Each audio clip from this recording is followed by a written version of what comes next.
अतल वितल तलातल रसातल पाताल में ऐसा कोई पद नहीं, ऐसा कोई सुख नहीं जो अंत में दुख के रूप में ना बदले। एक ही सुख है। धरती के सुख की तो बात ही क्या करो। उस सुख के आगे दौड़ धूप करके सुखी होने वाले की तो कीमत ही कुछ नहीं।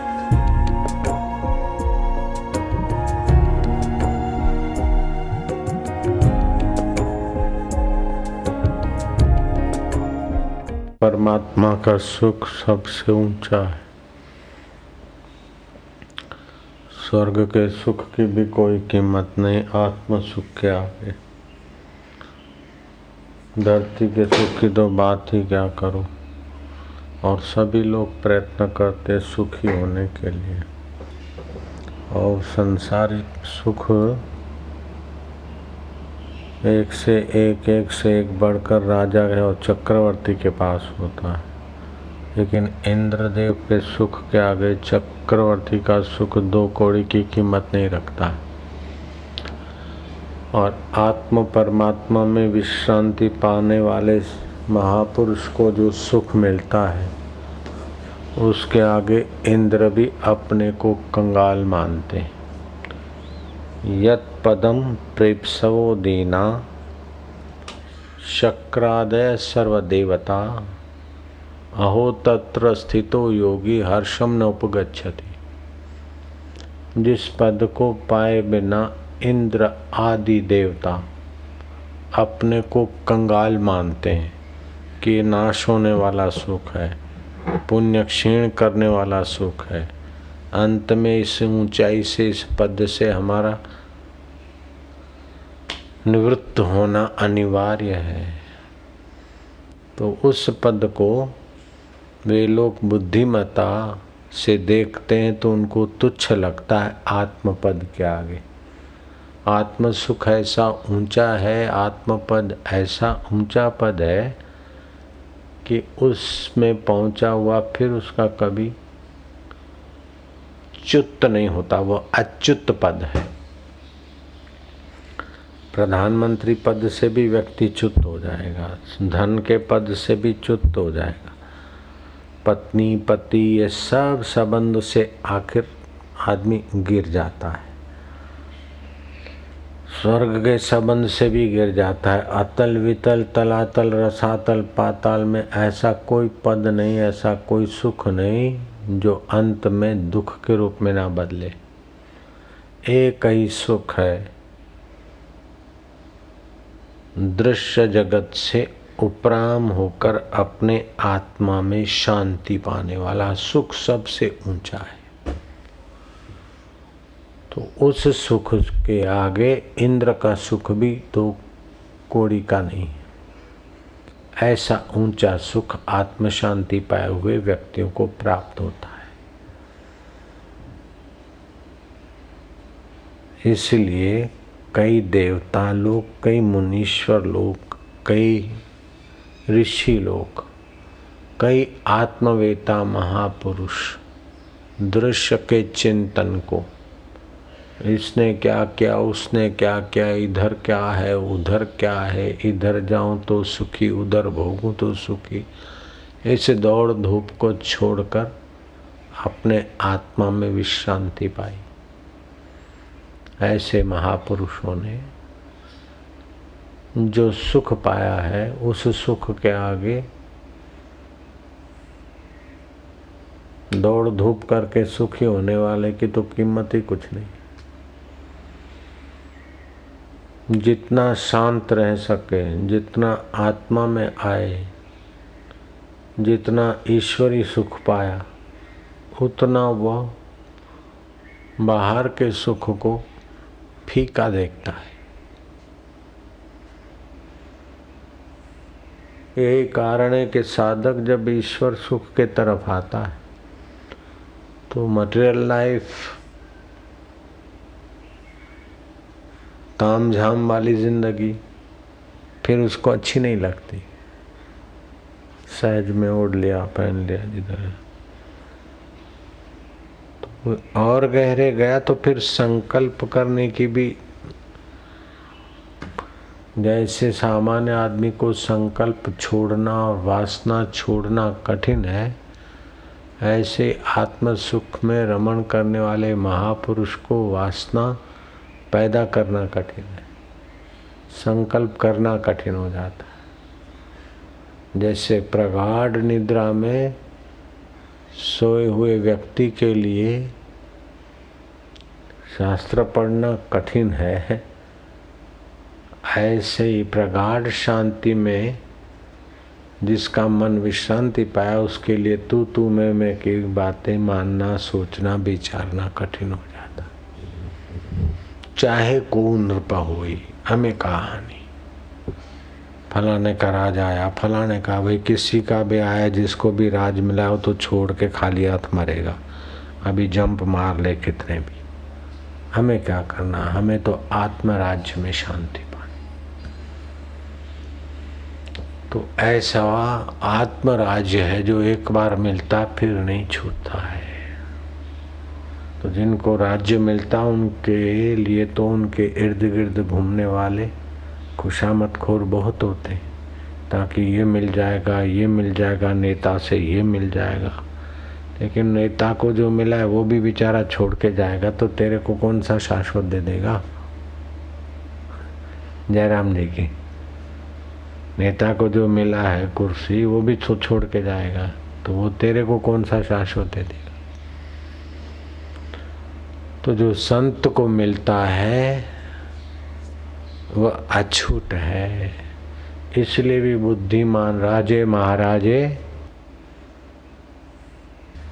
बुद्धिमान राजे महाराजे राजपाट का त्याग करके भी शाश्वत सुख पाए हुए महापुरुषों के चरणों में जाते थे।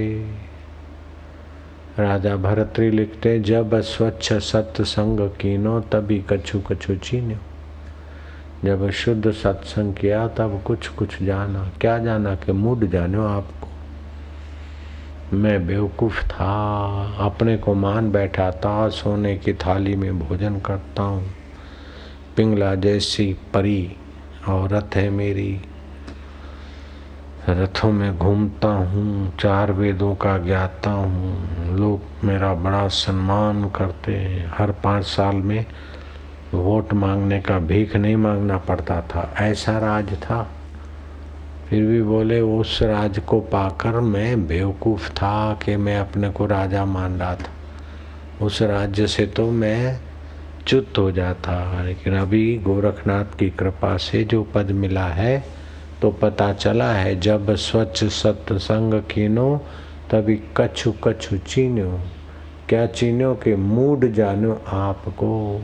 मैं बेवकूफ़ था, हर्यो भरम ताप को, भ्रांति रूपी ताप को अब हरा। ये मिलूं, ऐसा करूं, वैसा करूं, वैसा करूं, न जाने कितने कितने कपट करके भी आदमी सुखी होना चाहता है, कितनी कितनी खुशामद करके भी आदमी सुखी होना चाहता है, कितना कितना न खाने जैसा खाकर, न बोलने जैसा बोलकर, न देखने जैसा देखकर भी आदमी सुखी होना चाहता, फिर भी दुख ही दुख उसके ललाट। और महापुरुष कुछ भी कपट नहीं, कुछ भी न खाने का खाते नहीं, न सोचने का सोचते नहीं, सहज में सुख पद में टिके। तो महापुरुष जो सहज में सुख पद में टिकते, उसमें सभी लोग टिक सकते, लेकिन सभी लोग राजा नहीं हो सकते, सभी लोग मुख्यमंत्री तो क्या सभी मंत्री नहीं हो सकते। जितने चुने जाते उतने 200 मंत्री भी नहीं होते, 140 भी नहीं होते, आजकल तो 40 मंत्री भी नहीं हो रहे। तो दूसरे लोग लेफ्ट राइट ले रहे हैं, बापू जी आप कुछ बोलो मुख्यमंत्री को, हमारा नंबर लग जाए, ऐसा कर दो बापू जी ऐसा। लेकिन आखिर क्या, आत्मपद पाए बिना जो भी पद है कोई दमदार पद नहीं है। तो इसी पद को ऋषिश्वर, मुनीश्वर और जोगेश्वर और उत्तम देवता इस पद को पाने के लिए स्वर्ग के पद को छोड़ देते थे। एक बार इंद्र ने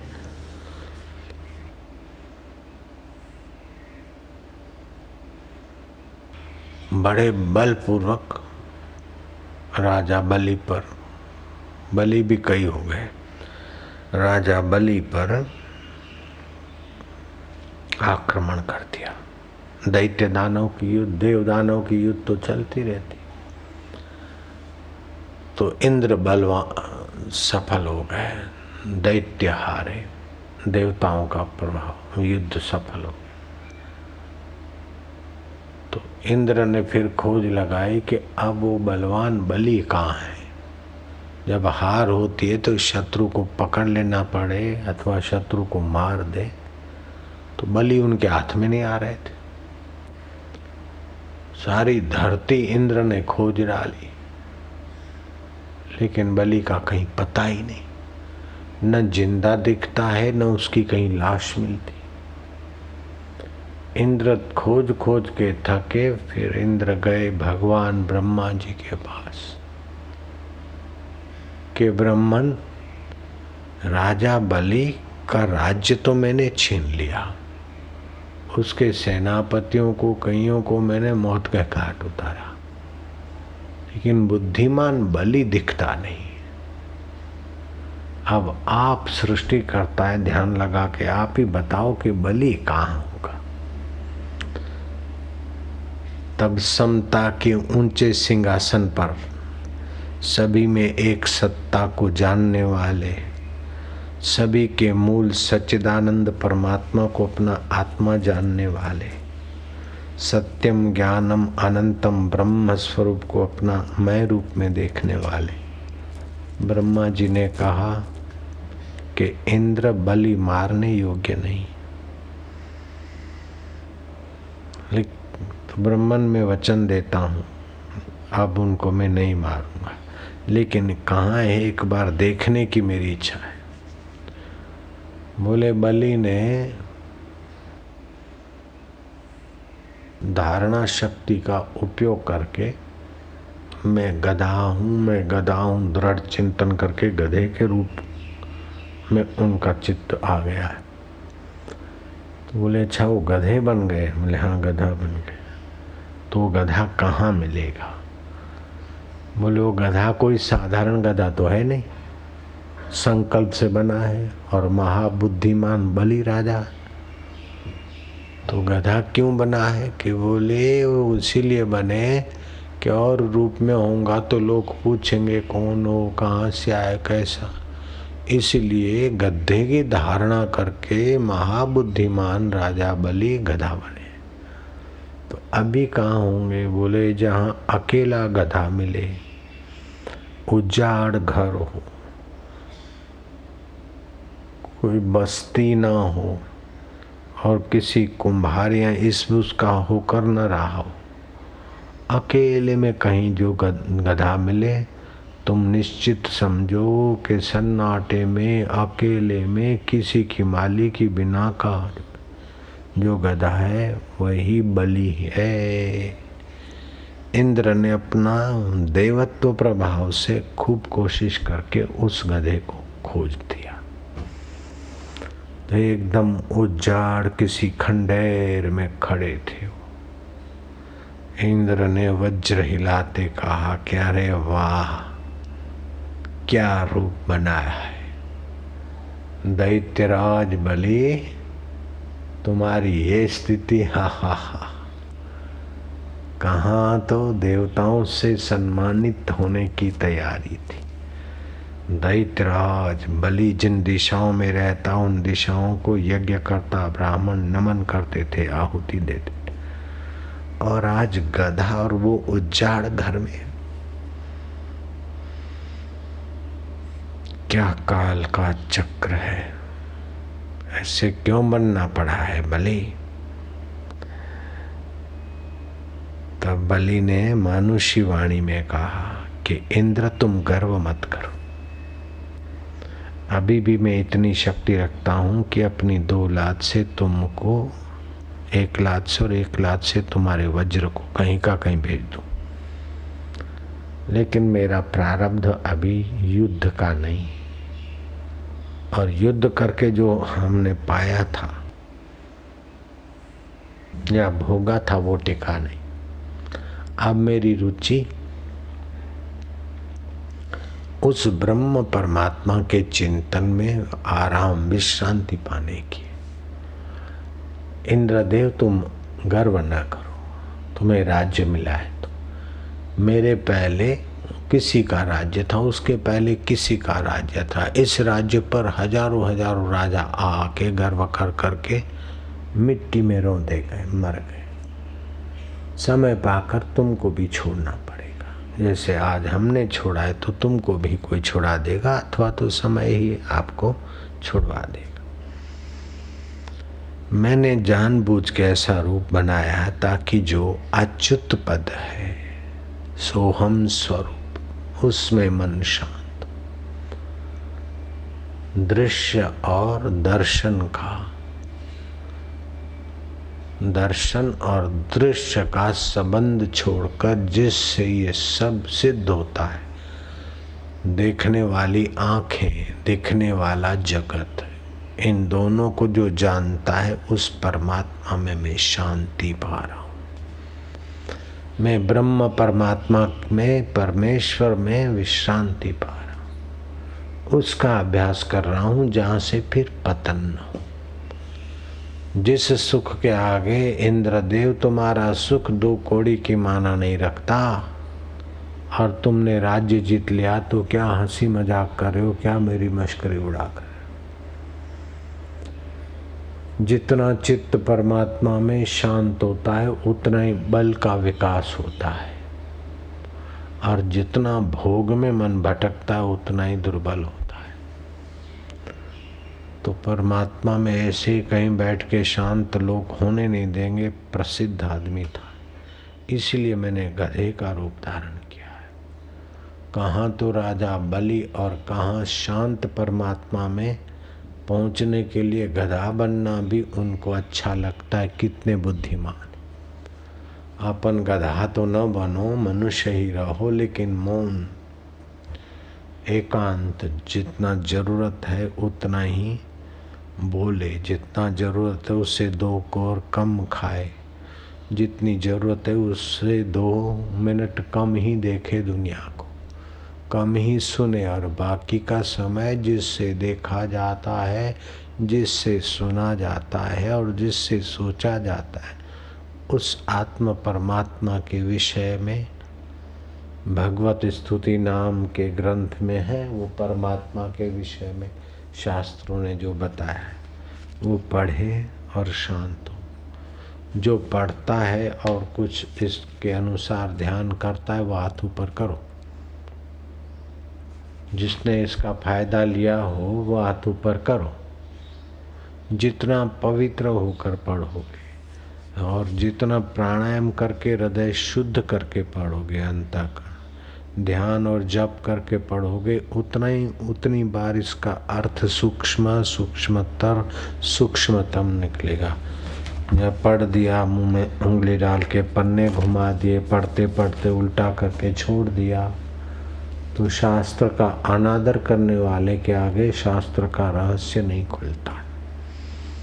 जितना शास्त्र का आदर करोगे उतना ही तुम्हारे हृदय में ज्ञान का दीप प्रगटेगा, परमात्मा विश्रांति मिलेगी।